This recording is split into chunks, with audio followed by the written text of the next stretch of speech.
I was living this very corporate finance life in Hawaii, which was kind of a juxtaposition of this intense, serious job in one of the most beautiful places in the world. And I think it was actually that juxtaposition that kind of allowed me to make the big shift, because I was living in one of the most beautiful places in the world and I was absolutely exhausted and burned out and not in a good mental health space, even though I was super successful in my career and had a lot of accomplishments and admiration. The more that I stayed in that job and the more that I climbed the corporate ladder, it just felt like digging my own grave and getting stuck more and more in the system of something that was really not fulfilling for me. There were a lot of moments where I woke up in the morning and I was like, honestly, I would rather be super sick than go into work. The final month that I worked that job, I was sitting in a bubble bath, like drinking champagne and eating delicious, amazing cookies and like living the life, And I had no idea what was going to happen in my life, but I felt so free. I was giving up all of this luxury and what so many people would have wanted, but I had never felt like I could actually breathe again versus being in that job and being in that situation. I felt like I was suffocating. I felt like I was trapped and I didn't know how to get out of it. Help Me See is a podcast dedicated to the art of seeing. It's a space for the restless visionary with an insatiable desire to create the life and work you're meant for. My name is Bianca Leah Mora, and I'm a photographic artist, a mother, and a coach who's transformed my fear of loss into power, art, and philosophy. One of the scariest quotes I never want to say is, "I wish I knew at the time." But I truly believe that we have the innate ability to bring our wise 2020 hindsight to our now. You can deeply experience your nostalgia now while it's actually happening with no regrets. All you have to do is see. In this show, we laugh, we cry, we get inspired, we overshare. We have life-changing conversations around making meaning, self-discovery, and shedding all of the BS layers in order to reconnect to our own sacred vision. Seeing yourself is an essential key to living powerfully. You are the vessel, the lens that filters absolutely everything in your life. What are you filtering for? Whether it be conversations with fellow artists and visionaries or my solo audio journal style introspective ramblings, each episode is meant to feel like an exhale, an unraveling of truth, a moment for you to be able to put your finger on something that you haven't been able to for far too long. Come exactly as you are. It's perfect. Honor your instincts. Let's uncover some of the most important things in our lives, which all too often can slip out from our view. Let's commit to seeing and consciously creating what only you can in your one and only life. Let's dive in. Hello, and welcome to another episode of Help Me See. I am dropping in here to give a quick intro for a conversation that I recorded yesterday. And it's because it was so unplanned. And I ended up recording it like 20 minutes into a conversation with a friend. So if you feel like, did I just like walk into a dinner table conversation with two people that have been talking for 20 minutes and I'm not quite sure what they're talking about? Because that's almost exactly what's happening.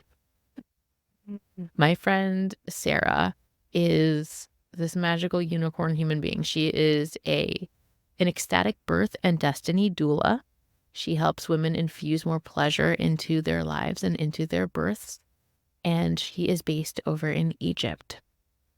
So we've been missing each other and being a little bit like passing ships. So we very last minute figured out that we could actually connect. And once we did, we just started talking and I ended up hitting record like midway in our conversation. So we were talking about all things destiny and choice and is it one or the other or both? How difficult it can be to make the right choices for ourselves and how we're even held in the quote unquote wrong choices? Like, is there an inevitability to whatever's bound to happen, regardless of if you quote unquote fuck up in life? Sara used to work a super corporate accounting job in this fancy hotel in Hawaii, and she tells a little bit of her story, so I won't give it away, but she's obviously in a very different line of work in a very different location now.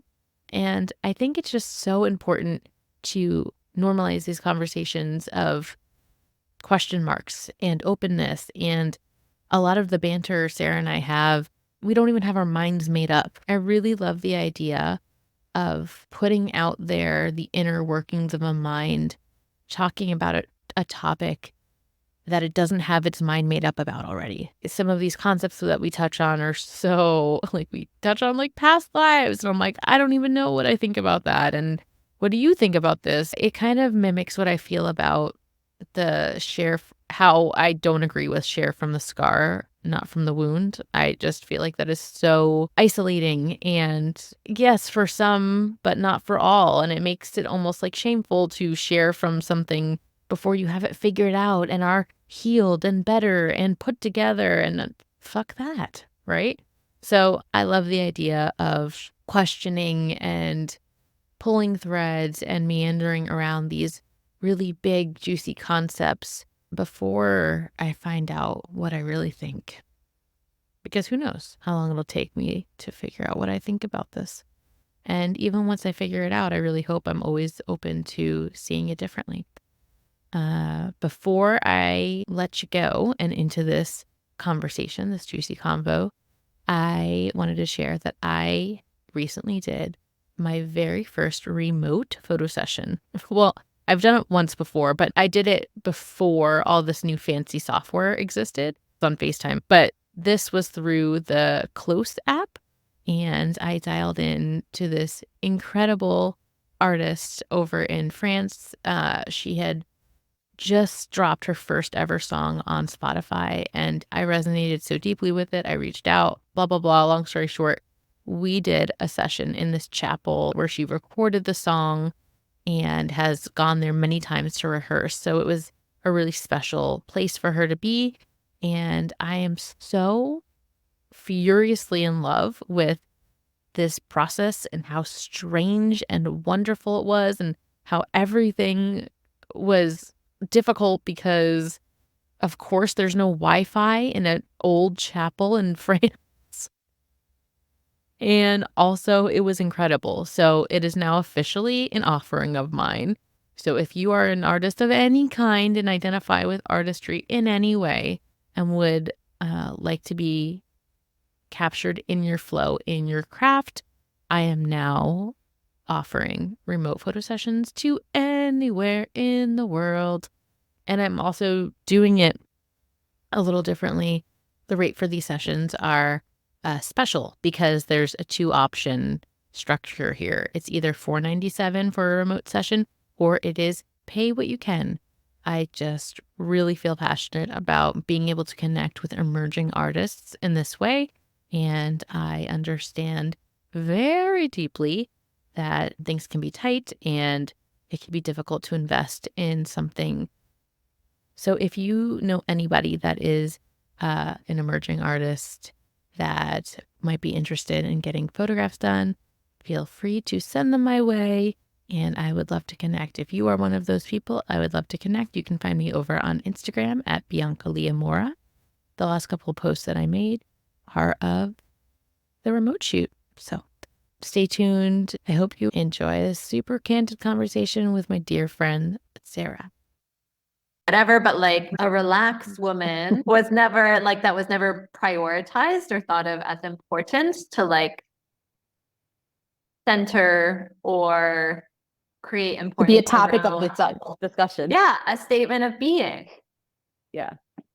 Right. So it was like we all, I mean, we've talked about this in different ways, but we always think that our worth or judge ourselves or others based on kind of like external factors and external accomplishments rather than like, oh my God, I admire her so much. She's so relaxed, you know, or like so well rested. Like, what if that was something to aspire to be? It literally made me laugh. It sounded funny to say that. Like that's how far removed that is from our perspective. Like, oh wow, she's so relaxed. Like I never hear that. Like, what if at the end of the day you got a text message saying, like, oh, but again, right? Like productive rest, but like, did you get a lot of rest today? Or like, were you nourished today? Or instead of like, you didn't hit your step count. What did you check off on your to-do list? Yeah. And I also read something recently that was talking about how, I mean, I think it depends on the culture and the place, but it's like in general, North American society like has taken everything out of normal, natural parts of life and like added it back in as something external or something to be commodified, right? So it's like taken the exercise out of everyday life and now you have to get 10,000 steps, or it's like taken the minerals and the things out of the food and now you have to have all your supplements, and it's like instead of having a holistic, balanced lifestyle, it's like you go to work and you do these things and then you either need to go to the gym or make sure you get your steps in and then But even when you say a holistic balanced lifestyle, I feel like at least here that has been redefined. Like when I hear that, I hear like, okay, like fitness classes and supplements. And so it is so deeply ingrained already. I'm like, yeah, I mean, I know what you mean, but also that is not the default understanding of that. Like if someone else were to have said that other than you, I would have interpreted it differently. Yeah. Crazy. Yeah. Versus like in Europe, right? Where maybe a holistic balanced lifestyle is like they wake up and see how they feel and what they want to do and have a meal with their family and pick the food from their yard and go for a walk and whatever it may be. I mean, that still exists, I'm sure, in some places, but I don't think it's the norm for sure. No, it's looked at as like flaky here. Yeah.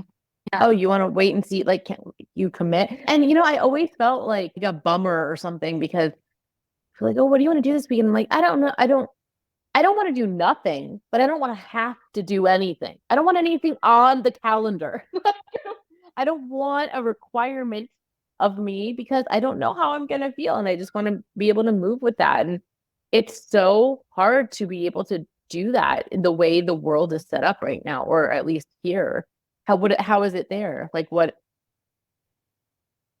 I mean, I think Egyptian time is definitely different. Like 5 minutes, people can be like, "Oh, I'll be there in 5 minutes." Could be like 5 hours, and everything is kind of like, "Inshallah, God willing." So there's more flexibility. But I've also realized, I mean, someone told me this once in human design reading. Again, take it or leave it. But they said because I'm a manifesting generator, there's part of me that never knows if I'm going to want to do something until I'm actually starting to do it. Right. So you can ask me like, Sarah, do you want to go on a walk?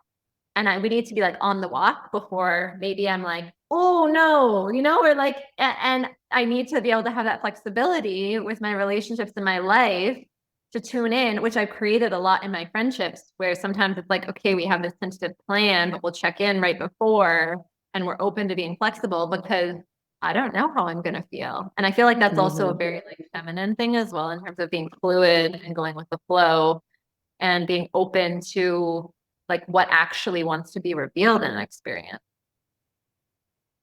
Being open to what actually wants to be revealed in an experience. Mm-hmm. Right? Like we have an idea in our mind when we set a plan of like, this is going to happen. And I feel like even my old way of operating, it was like, okay, we do everything to try and make it happen the way that we want or expect it to. And then there's no space for like organic expansion and evolution and magic actually as well. Yeah, because you're only ever expecting your highest hopes for it, but you can't even begin to glimpse what is possible. So it's so limiting. Yeah, I have one more recent friend that she's like the first person in a long while that I could say that when she's like, oh yeah, she functions like this when she has a podcast and she's like, yeah, just, I mean, literally if it's down to the minute, like if you don't, if you're not feeling it, like we can reschedule. And I know she means it. And the freedom and the opportunity for intimacy and trust and like you just feel so comfortable when someone allows you to have the experience that you're having. Like, oh my gosh, thank God. Like, I don't have to, oh, I had this terrible thing just happen, but I agreed to this appointment. So I must be there because it's disrespectful. Maybe it's disrespectful to show up and put on an act and not be there authentically and with like deep integrity and presence. And it's better saved for another day. I agree with that. I think it doesn't serve anyone to go against your truth, right? If it's your actual aligned truth that is not aligned for you in that moment or that space or that day, then I don't think it serves anyone to go against that. I think where I get like the slippery slope feeling of like, but that there are plenty of things that feel uncomfortable and there are plenty of things that I feel very anxious about. So always, and sometimes I can distinguish which is which. Like, oh, it's because I literally just don't want to, or I'm just feeling uncomfortable, I'm scared, and I'm gonna feel so much better afterwards, or I really do want to do this. Sometimes it's just so foggy and muddy and chattery up there that I really can't distinguish. Like, is this just like one of those moments where it's an edge for me and it's really important to like push beyond that, or it's just not for me? Like, what's your experience with that? I think because I'm so in my body, I have a very different bodily sense of like, no, but sometimes I don't know the reason, right? And that can be challenging depending on who you're trying to communicate with. Like the other day, for example, a friend sent me a message and said, we're going for, I was supposed to meet her. She's like, we're going for dinner and this other person is coming. And my whole body was like, no. And I didn't know. And I had to share that. And I was like, I don't know if it's the place. I don't know if it's the other person. I don't know if it's any of that. And we have the intimacy in our relationship where we shifted around plans so that actually we were able to have our time in connection because I was able to come to realize what would feel good for me and offer that. And she was willing to meet me in that. But oftentimes I would say there's not like a mental reason necessarily to explain why I'm feeling the way that I am. And have you had experiences where you've spoken your truth in that way and had people been like, what? Like, do you have that experience with family members? I know for me, one of the worst things I could be told is someone in my family listening to my podcast. I'm like, oh no. I mean, other than my little sister, because I'm like, oh my God. I don't know. I just feel like sometimes we're able to be more of ourselves with relationships that we haven't grown our whole lives with and have those like, dynamics. I'm just curious, like, because I know that not everyone is accepting of that. And I feel myself feeling at the same time you're saying that, being like, oh, what, like, is it even a friendship if that's not the dynamic you can have? But also, like, I think that's so rare. So can you speak to that? Will I take a poop shovel out of my son's hand? Absolutely. I feel like, yes, I agree with you. There are different expectations in different relationships. And I've also gotten used to ways that I can set myself up to be supported and for more success in, potentially familiar relationships or other relationships that might not have that dynamic naturally. An example is like, for example, I live very cyclically according to my cycle, right? So when I'm bleeding, for example, I try not to make any commitments. And sometimes if I don't know exactly when that's going to be, I kind of have an idea, right? So if I'm making plans with someone, even when I'm talking to my family, I'll be very open about like, oh, I might be bleeding. So that would mean this, and they might be really uncomfortable with that statement, but I say it anyways. And because I kind of throw those things out there, or if I'm making a commitment, I'll say like, I can we check in a few days before to reconfirm, right? So it's like I kind of give myself these caveats and these opportunities to shift if I need to, so that the other person knows and is often more comfortable with that. And even if, like, for example, the monthly cycle thing, like I found that's less comfortable for some people, especially for women who maybe don't have the opportunity to shape their life around it. And then there can be some resistance. But I feel like I'm in a place now where I just live quite true to myself and my rhythm. And I've become more comfortable kind of asking for what I need and what I desire. Yeah. So I'm hearing like proactively looking out for yourself. I feel like in the earlier phases that required a lot more like, okay, I'm gonna have to establish this ahead of time. I'm gonna have to blah blah.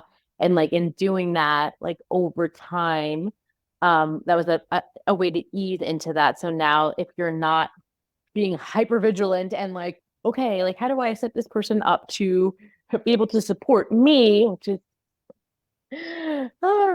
um and now if that isn't in place, you just naturally feel more at ease and okay and comfortable just advocating for what you need in the moment, regardless. Yeah. And I think, I mean, also probably it helps being in birth work where everything can change in a moment, right? And there's periods where I like all of my commitments are conditional, right? And even living in Cairo in a city that's full of chaos where it's kind of like things are constantly shifting and changing, and we have to find that grace with ourselves. And then I also offer that grace to other people, right? Like there are times when I get frustrated, with the constantly shifting schedules, but then I also benefit from that in lots of situations as well. Mm-hmm. Mm-hmm. Just being so now that we just mid conversation, just I hit record in mid our conversation. Sarah's in birth work. Oh, I don't even know how many minutes in we are, but would you like to just introduce yourself, how you feel see fit, and we can just go on with our conversation. So people are like, who is this magical unicorn that I'm in love with? Who is this? My name is Sara. I live in Cairo, Egypt right now. I'm a doula. I'm a coach. I do lots of different things. I used to be in the corporate finance world. I had a massive shift from that. That started by starting to study holistic modalities like holistic nutrition and yoga and meditation and sexuality and relationships and social work and all these things. So I'm super passionate about living my best life, whatever that means in the moment, and supporting others to do the same. And yeah, anything else? So I don't remember. I mean, I know you were on before, but I don't remember what we talked about back then. And whatever, it's been a long time. It Can was you just pleasure. quickly? It was pleasure. Oh yes. I remember now. Can you just address real quickly as or not quickly, however you want, so that whoever's listening has a little bit more context. You were living this very like corporate life in Hawaii. What was the thing that shifted, so that people can kind of understand that background? Yeah. I mean, I was living this very corporate finance life in Hawaii, which was kind of a juxtaposition of this intense, like serious job in one of the most beautiful places in the world. And I think it was actually that juxtaposition that kind of allowed me to make the big shift because I was living in one of the most beautiful places in the world and I was absolutely exhausted and burned out, and not in a good mental health space. And I could feel that even though I was super successful in my career and had a lot of kind of accomplishments and admiration, it was like the more that I stayed in that job and the more that I climbed the corporate ladder, it just felt like I was kind of almost digging my own grave and getting stuck more and more in the system of something that was really not fulfilling for me. So would you say that the contract, because you lived in Canada before Hawaii, right? I lived in Canada and then India. I did a work assignment in India and then Hawaii. Okay. So would you say that the contrast of like the immense beauty of Hawaii like was like almost like the the point in which you were able to realize this looks so beautiful. I feel inside so not beautiful. I feel like bad. I think so, because I mean, when I was doing that job in a city, it was kind of like there were other factors, right? Where it's like, okay, it's not the right place. But then doing that job in Hawaii, where I was like, I love Hawaii and I want to be here. But I'm so miserable. It was like, if I can't do this job here, I can't do it anywhere in the world. And also, I would say the normalization, right? Because when you're in the city, you're around everyone else who's heads down, going to work.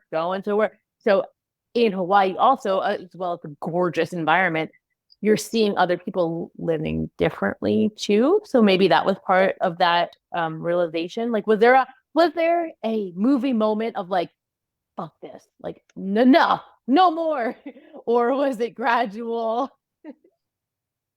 And I think it was, in general, there were a lot of small moments.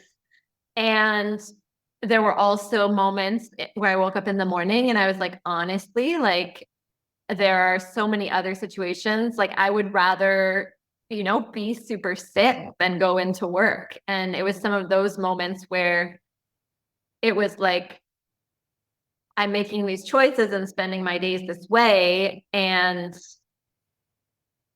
I'm so miserable and so exhausted. So, I don't know if there was the one kind of picture perfect moment, but I do remember a moment of like sitting, like the final month that I worked that job, I was living in the hotel, and I remember it's a beautiful hotel. I was sitting in the bathtub in a bubble bath, like drinking champagne and eating delicious, amazing cookies and like living the life, and all of my belongings were in that hotel room. And I was going to move basically to a field in a tent, and I had no idea what was going to happen in my life, but I knew that I was moving to the jungle. So I was moving to like the opposite situation. There was no bathroom, any of these things. And I felt so free. It was like I was giving up all of this luxury and what so many people would have wanted, but I had never felt like I could actually breathe again, right? Versus being in that job and being in that situation, it felt like I was suffocating. It felt like I was trapped and I didn't know how to get out of it. During that time, did you have anyone else around you, like close to you, that related to that experience, that was going through something similar, or was it just you? Let me think. I don't think so, honestly. And I mean, I was leading a team. I had my boss, and actually, I ended up timing it so that she ended up getting promoted and moving back to New York. And then I was able to quit with that timing that worked kind of in alignment with my integrity. But no, I was still at the time where everyone from my class, we were quite young, right? It was early on in our careers, and I had just experienced a lot of success really quickly in my career. So I feel like I was kind of on the early end of choosing a different path and giving it all up and making that decision. I found like the hardest moment in my own life has been when I'm in an immense emotion and a very specific emotional state. And I look around and I'm like, am I an alien? What is happening right now? Like when you are in that bubble bath and you're like, I'm about to go live in a tent and I feel so good. Were you like questioning? Were you like, what? Like, or were you just all like, yes, you know what I mean? Like, I'm feeling this, I'm noticing that like this is what I want to do and I'm doing it. And also, what is going on with me? I mean, I think there was probably part of me that questioned it, but it was funny because I had almost made that decision to give up the corporate world about a year prior already. Like I had actually had a plane ticket to move to Nicaragua to help friends of a friend start a surf and yoga hostel. And I ended up getting this job, which was like a miraculous career accomplishment in this beautiful place unexpectedly. So it's kind of like, okay, I'll give it a go for a year more, So I had already been ready to give it all up. And then I was also in a place in my career where everyone in the company was asking me, okay, where do you want to go? What do you want to do? And I could feel so strongly myself that none of that was what I wanted. So I think I knew so strongly what I didn't want. I had no idea what I actually wanted. You know, it was choosing from the place of like, no, not that. That is no longer working. Yes, that to me is so illuminating. I find that I think because I like to consider myself, I like to put myself in this category of being really open. I feel like I can be open to so many things clear to me, and very often viscerally is when I'm not. Like, no, like there's plenty of things that are like, yeah, I love that. Or like, I mean, every once in a while, there's something that viscerally good that I'm like, oh my gosh, this is the thing. But other than that, everything can feel a little bit like, yeah, yeah, yeah. And then, no, I disagree. Like, not for me, and I think that those moments are such gifts. And usually those moments are like the really, really hard ones that we feel like are things that we must overcome. But really, they are, instead of like this mountain that we must climb, it's kind of like this glowing door that's just open for us, right? It's like, would you have made such a radical shift in your way of being in your life and where you were moving to or whatever if things were just like so, you know? Yeah. Well, and I think sometimes we know when things aren't for us and we try them anyways, right? Like sometimes the no is like a small niggle. And then it's and for example, that job, right? It's like, okay, well, maybe I can make things better or serve people or help in some way, right? And shift the situation. And then it's just a matter of how long we want to be in those situations. And maybe it becomes a really big no, which it did for me, right? Or it becomes clear, like, for example, in organizations and institutions and companies where it's like, if it's not in alignment, then the chances of you being able to shift the whole experience to be in alignment with you is maybe not going to happen, right? Versus just choosing something different. So this is kind of like a full circle moment because before I hit record, Sarah and I were talking about choice versus destiny. And so, like, fast forward, all that stuff happened. We rewind, now we fast forward. And I hear you saying choice a lot. And right before we hit record, we're talking about like, is it choice? Do I have to be making choices or am I, So kind of reflecting back what we were talking about earlier and now where you have come so far in terms of like this story. What do you think about choice in this context versus destiny? I think probably it's a combination, right? Because in that example, like had I not made the choice, I was getting like my body was getting sick. It was getting physically ill. I had shingles, which I should not have had when I was 25. So I could have chosen to stay, right, against my inner knowing. But then I think something else would have happened to kind of course correct. I think that's, maybe that's my belief system is that we do have choice, but if we're making choices that are out of alignment with our truth, like life will course correct us. And so there's an element of destiny in that aspect, perhaps. Yeah. I feel like there are the moments where you get like bitch slaps by the universe and you're like, I know this 2x4 is what's happening right now, but the stub toes, I know there are those moments where things come out of nowhere, but they didn't come out of nowhere. You're like, I knew this was not. There's so many times where we go across, like whether you take on a client or something that you're just like, I don't know that this is the right match, or if you this or that or whatever, and then your gut instinct is validated later. I think those moments are also a win and so beautiful because it takes time to learn how to listen to ourselves in this like intimate, more nuanced way. And being able to, even if you're only able to internalize it by looking back at those breadcrumbs and be like, oh yeah,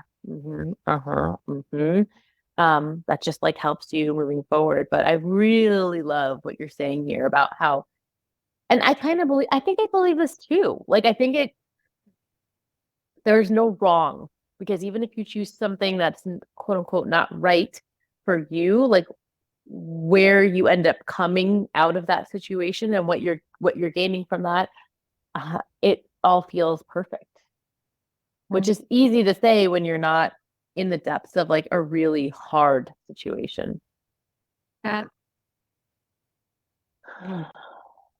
Yeah, it's kind of the thing, right? If it's all that saying of if it's all happening for you, right? And obviously there's nuance to that, and we're not creating blame or shame around, certain situations, but I think, yeah, we do learn and grow and evolve through every single situation and through all of our choices, and all of our choices kind of impact our life circumstances in some way. So yeah, I mean, like the worst thing that's ever happened to me with my dog dying, I'm like, that happened at the same time, around the same time that I got laid off. And I'm like, I'm not doing that again. Like, it just made it so clear. It looked like silly. It was like Play-Doh situation. I'm like, of course, I'm not doing that again. Does that mean like, oh, it's easy to not? No, I'm still, I don't want to say struggling, but I guess like I'm contending with the consequences or the impact of that decision to not get a full-time job till this day. But it's the right contention. It's the right thing to be, wrestling with for me, because everything else feels so much better. And if you're going to choose, or they say, I don't know, someone says choose your hard. There's always going to be something that's providing contrast in your life, or the thing that you're contending with, but it just feels like so much more right now. But I wonder if I didn't have that extreme heartache at that time, would it have felt so black and white to me then? I don't think so. I really don't think so, especially with adding in, I had just had a new baby, a second baby, and my first home, so it feels really triggering, I feel, to say everything's happening for you, especially with like the insane things going on in this world. But it's not saying that as like a glaze, as like oh, but everything, or in like some way that feels dismissive or like toxically positive or whatever. It really is like, how else do you move in your life? Like, how else would you go on if you don't look at it that way, right? I don't know. yeah.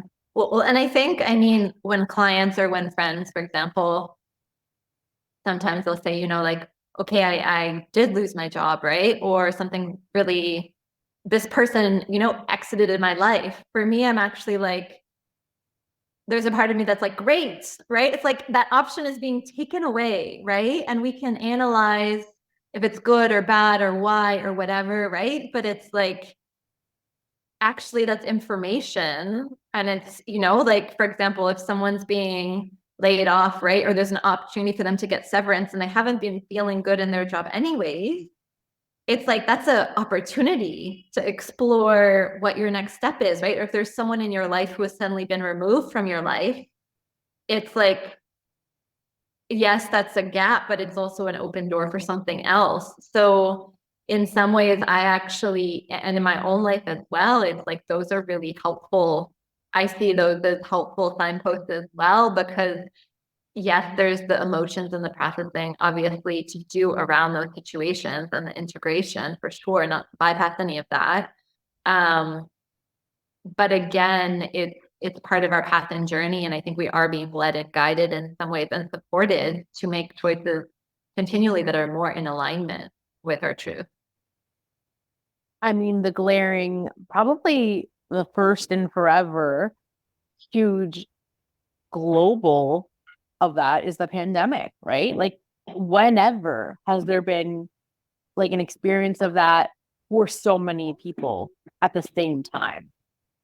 That is just, thinking back, I mean, it's crazy. Like, it really did force the whole world to like, here's some time to reconsider what? Everything. Yeah. Yeah. I don't know. I find that having these conversations can be so triggering. I find that when, especially when I'm talking to like my mom or something, someone like super intimate, and it's like, oh, but what about this? What about, it's like, I don't have an answer. I'm not trying to have an answer. I don't have an answer. I'm just trying to figure out what feels best. Like, what's the best way to move with my life and how to do it in a way that feels right and true for me. I don't know, but it's scary. I feel like it's scary to talk about these things so open and so vulnerably because I think it pisses a lot of people off. Like, well, and then at the end of the day, there's rent. Or, okay, yeah, very beautiful. And then, but also, it's like, fighting for your constraints and fighting for your circumstances and like having so much love and compassion. I'm not saying it in a way that's like judgy. I mean, it definitely sounds like it, but I mean, like, for instance, like just a very intimate example. If I'm talking to my mom, love her so much, more than anything in the world. And although there are times where, like, I know we're having this conversation and I'm trying to be honest and real and what I really feel and what I really think. And it's so triggering, and it can be like, yeah, but here are all the circumstances that you don't get it. Like, this is all the things. And you're right. I'm not in that experience. You're right. I'm not trying to fix it. I'm trying to like offer maybe a way to help see something that maybe you haven't seen before, or I don't know. I don't even know what that is. But I always think about our coach, Haley Carr, where she's like, okay, if this is the problem and you're looking and you hold this problem, you're looking all around this remote, you can look at it here and here, you can listen to it, and then like what's all around it, the not problem. It's like these questions and these openings and these like ways of like, what if this was happening for you? What if this was a gift? It's just a way, like NLP, to kind of help you shift out of your model of reality and perhaps see it in a different light, right?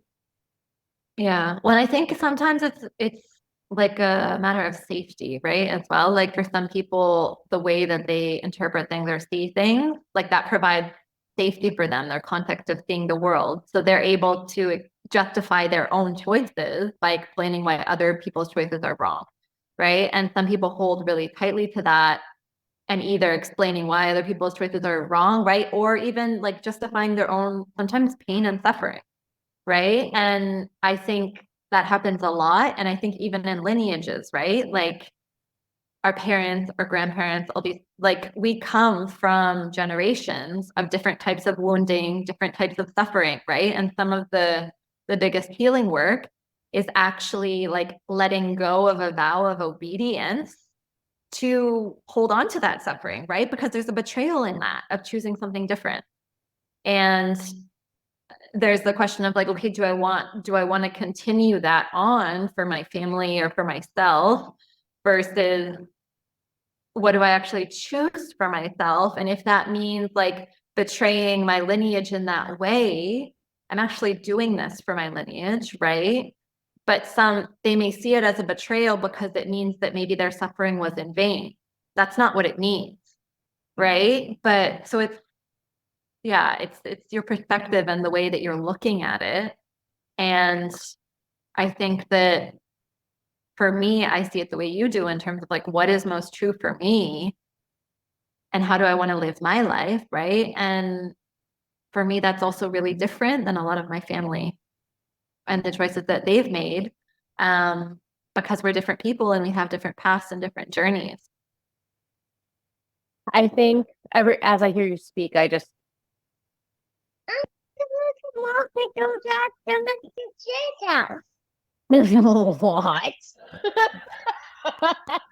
What? Mr. J's house?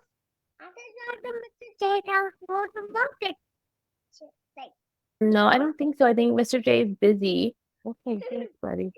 Mommy's gonna finish her call, okay? So as you're talking, so I'm like having flashbacks to the NLP course. Like like secondary gain. And I feel that so much of what I've been able to uncover in the very recently in life has been only by looking at here you go, buddy, the subconscious programming part of it. Like I think about how one of the biggest breakthrough I've had when I was doing that demo on one of the calls. I don't think we're on the same call because of the time difference. But I was one of the demo students with Haley on one of the sessions. And through one of the processes, I uncovered that something that feels so obvious now. I cannot believe I didn't see it before, but I didn't because it was so big, right? It was so big in my lens that it was the whole thing. I didn't even see that there was space around it. That in my family, fear is love. If you are not in constant fear, hypervigilance, like thinking about all of the bad that could happen at any point in time, like 14 steps away, you don't love that person. I remember when I first met my partner and we were dating and I went back to my dorm and it was night and he didn't like text to check that I got home okay. And I was like, what the fuck? What kind of a guy? I'm like, he doesn't think that I've been kidnapped and murdered. What? What's wrong with him? What exactly? Really? But truly, I'm joking now, but I was not. Like, and I still like it still feels wrong to me, like inside ingrained, and I know like old patterns to not be like that. And it does feel like a betrayal if I'm choosing to be lighthearted over something. If I'm choosing to not sicken myself with worry over something that could be going wrong with someone in the family, it does feel like betrayal. It's very real. Yeah. And as you're saying that, what's coming up is like in working with moms, right? And when they have kids and how they choose to raise their kids and the idea, right, of like, say your kid is climbing a tree, right? Do you say don't fall, right? Or do you say hold on tight? And it's like if they hear don't fall, all they hear is the fall, right? And it's like versus like hold on tight. It's like, do we focus on what we should actually be doing or do we focus on what we don't want to happen? You know, and what are the consequences of that? Yeah. I mean, motherhood has for sure been the way in which I'm able to, the things that automatically in each stage of growth fly out of my mouth. And like, oh, like, I think because also and supported by like the neurolinguistic programming work too, when I hear something, I think all moms at this point in time in this state of consciousness of the world, like are hearing things now. I don't think you need an NLP background to be able to do that. But I think now I feel like it pierces me stronger than it would have otherwise. And I'm just like, oh my gosh, look at that. I told the story on one of my last podcast episodes of when my partner went away for a couple of days and I was really exhausted and stressed, doing with the kids, both kids on my own. And I had taken the garbage out. And I remembered to do that because I saw that the garbages were out and I did that. And he was like so impressed, which he should have been because I was exhausted. I had other things to worry about. But he's like, oh man, good job. And I realized in that moment, I felt so triggered. Like, okay, like because as a little girl, like anytime there was accolade or praise, it's like, okay, no, I can never go below that. Okay, I can never do anything less than that. Like that is just how I interpreted it. And even as like a 34-year-old woman with two people and my partner just telling me good job taking out the trash, I'm like, oh no, is he always if he ever leaves again, is it going to be expected that I take out the trash? And that's not even him. He's not like that. I'm like, and there I am, like having those moments of feeling like a 5-year-old little girl of like, oh no, that's the expectation. I always have to be like that. I always have to do that. So fascinating. Yeah. So many layers. So many layers. So have we found a different point in this conversation of choice versus destiny? I feel like you had that moment where you're like, oh, I think this is what I think. But didn't I say it's both? I was like, there's choice, but if you make the wrong choices, not that there's a wrong choice, destiny is going to be like. Bitch slap.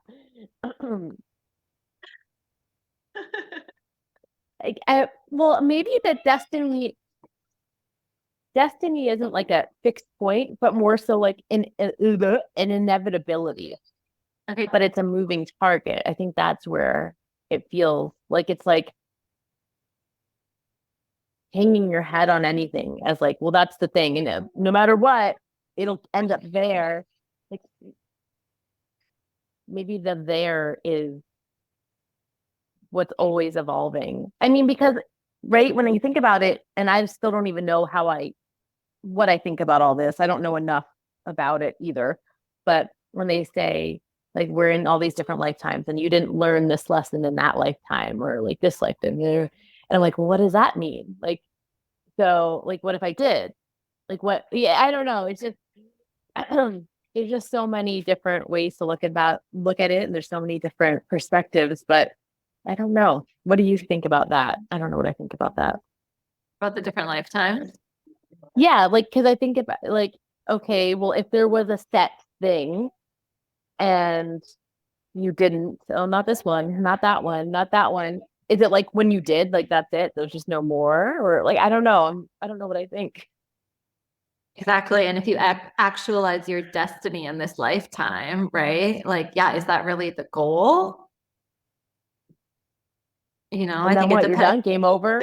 I'm like, I want to keep messing up. Then I don't know. I don't know. Help me. Dive into your Akashic records and see what it says.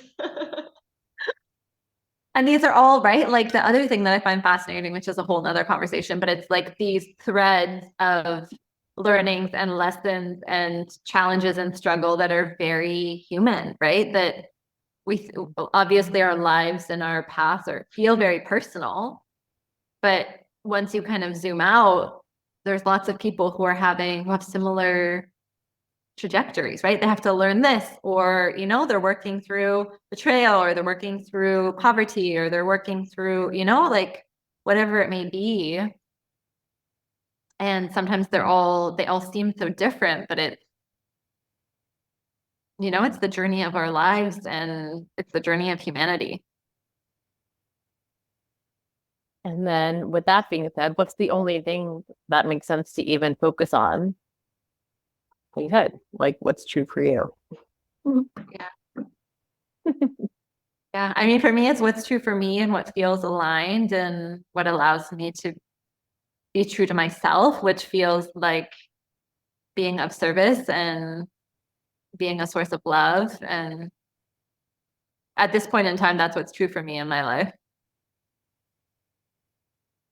But I think that the key there is that the distinction there is that doing so without the promise of something, or like when you're like, this doesn't feel right. I don't know why, it doesn't really make sense, but I'm gonna trust that over going against it because I don't have visual proof, or I don't have something outside of me confirming or validating blah blah blah blah blah.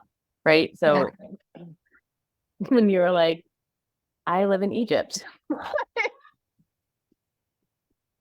I just feel like I should be. Right? Yeah.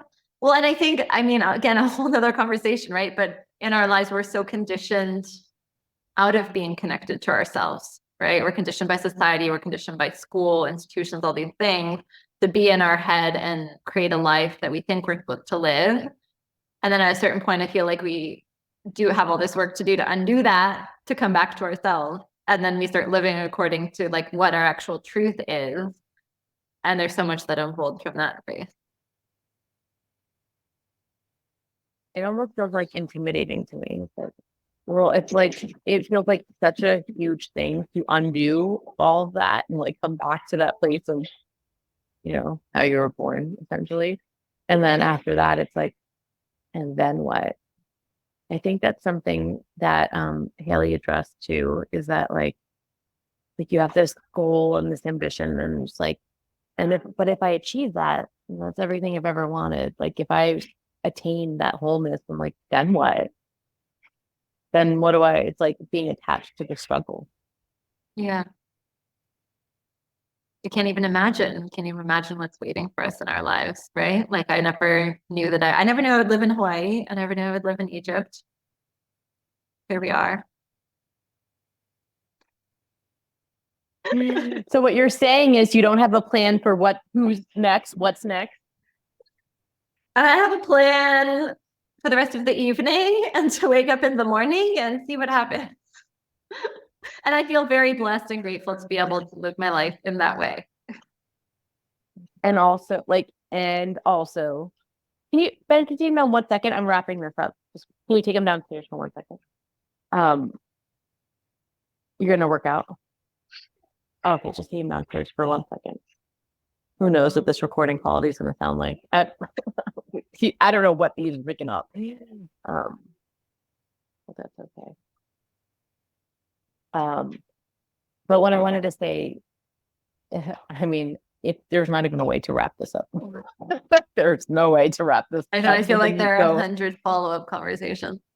1,000.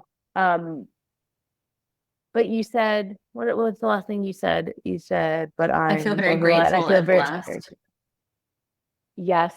And like, it's just, I just need to highlight, like, there's such a allowing, but in order to even be in that state of like getting to the allowing, getting to the openness, there's the choice that can be very difficult. And even before that, allowing yourself to see it as a choice. Yeah. It's so hard. It's so hard. And I don't want to say it has to be hard, but oftentimes it is so hard because you have such a grace and ease about you, like in love with you. And I just think that it could be so easy for someone that's sitting in a different state of life and whatever to be like, I just wish I could be so okay and fluid and in tune with it. I just have XYZ, blah, blah, blah. And I want to acknowledge, I love that you acknowledge how grateful you are and how blah, blah, blah. And also, it took very deliberate choice and action and commitment to your intuition and a honing of that. Like, it wasn't just like, and now I wake up in Egypt. There was a lot of steps that you took. And I just think that it's so beautiful and also so encouraging to see that, I don't know, there's just hearing your story, knowing your story, and like being witness to the embodiment, the deep embodiment of what you speak is very inspiring. And I think it's beautiful that it required both, like this ethereal trust and openness and willingness, but also like the hard choices to do the road less traveled or not traveled at all, and continue to make that choice for yourself over and over and over again. Yeah. Thank you, love. Thank you. And I think for me, it was coming to a place of being so in touch with my body where it's like my no was just so strong. And now it's so immediate and so strong that even when there is a choice, it feels like there's not necessarily a choice, right? Like I know I can entertain situations or relationships or jobs or whatever that are maybe not for me for a moment. Mm-hmm. But at this point, it's like not worth it in my experience. Okay, with that being said, can you talk about whatever offerings you have? Because Sarah's a coach as well. So yeah, I'm a coach. I offer one-on-one coaching. I have an evergreen program called 12 Days of Pleasure, where you learn how to drop into your body, how to drop into different brainwave states, and then followed up with 12 guided days of connecting to your pleasure in very conscious ways. I'm also going to be offering, connected to the destiny piece, a short kind of mini reading of connecting to the Akashic records and your soul gifts, and potentially, part of what might be your destiny path. So that's a new offering that is going to be coming out in the next couple of days. Oh, juicy. Yeah. And I'm also a doula. So if anyone is having a baby, I'm an international doula. I will travel for babies, or I provide virtual support as well. She will travel for babies or dolphins. Yeah. Oh, and there's a dolphin trip actually in June in the Red Sea. If anyone desires to come to Egypt and be on a boat for 7 days and go visit the dolphins 2 to 3 times a day, you're so welcome to come swim with the dolphins. So that's June 8th to 15th. Didn't see that one coming, did you guys? When we started this, did you know that we would wrap this podcast episode with an invitation to go swim with dolphins on the other side of the world? Was that choice or was that destiny? No one knows. It was inevitable.